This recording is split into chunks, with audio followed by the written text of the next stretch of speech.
it's me, Bads Veron. It's another day, another ka-vlog-vlogan na may halong katatakutan.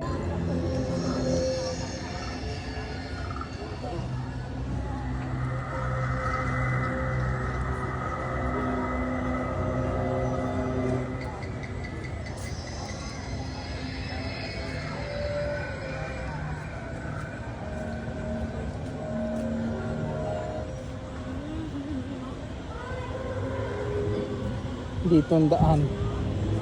Dito tayo dadaan.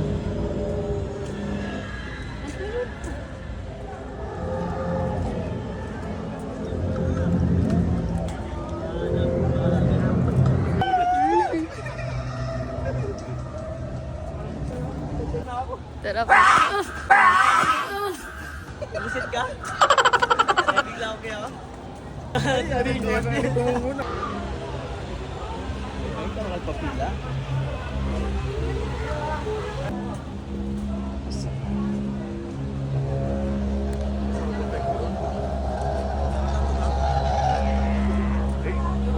Birth signature po. Tapos yung remaining po, dito na po yung pangalan nila. Good luck. Good luck daw mga sa akin. Thank you po.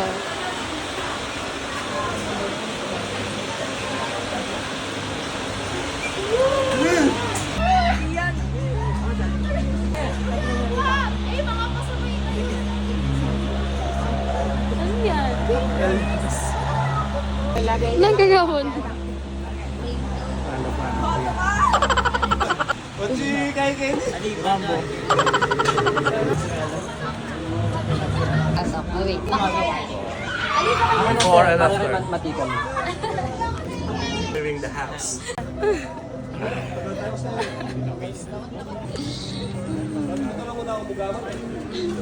Pagkatapos nga namin sa bahay ni Aling Pasha, dumiretso naman kami dito sa Andromeda. At syempre, hanggat may oras pa, susulitin natin yung mga rides dito.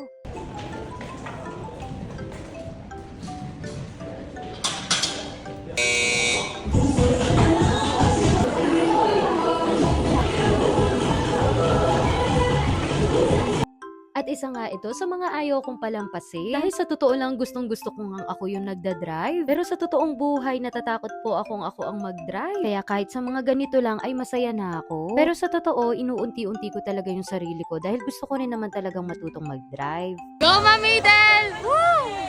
Go, Ma'am Sheila. Ate Ma'am Sheila! Ate Ma'am Sheila! Mamolay! Mamolay! Mamolay! Ala na po, Yorina? Ay, ano ba yan?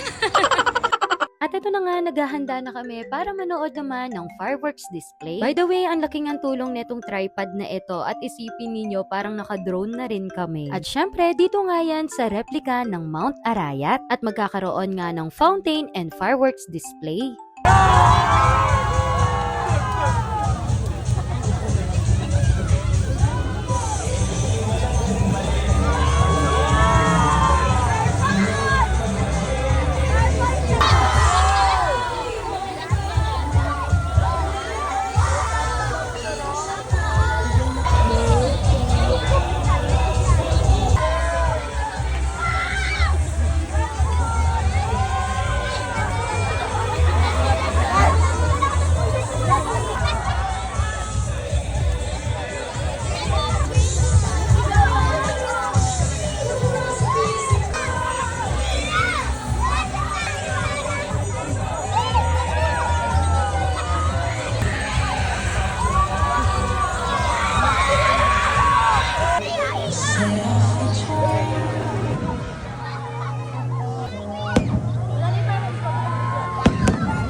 Grabe, sulit nga ang pagpunta rito. At medyo nakakabitin pa nga dahil hindi pa namin nasakyan ang lahat ng rides. Kaya ang sabi ko nga sa inyo, mas maganda na mas maagang pumunta rito. At alam nyo ba, ang babait ng mga staff dito at talagang uunahin nila yung safety ninyo. At isipin nyo yon, kami na yung pinakahuling nandito. At nakakatuwa pa dahil kasama ko nga si Mama at yung dalawa kong pamangkin. Grabe, naalala ko tuloy nung college pa si Mama, tuwing may field trip sila, sinasama niya ako. Naalala ko pa noon, sinasama niya ako sa Tagaytay, sa Star City at Enchanted Kingdom. At alam ko, para sa mga pamangkin ko, ay maaalala rin nila itong masayang experience na to. And thank you Lord, dahil safe po kami sa pagbiyahe at pag-uwi. Maraming salamat po sa araw-araw na binibigay niyo po sa amin at pinapa-experience at sa lahat ng blessings na binibigay niyo po sa amin. God bless everyone. Thank you for watching.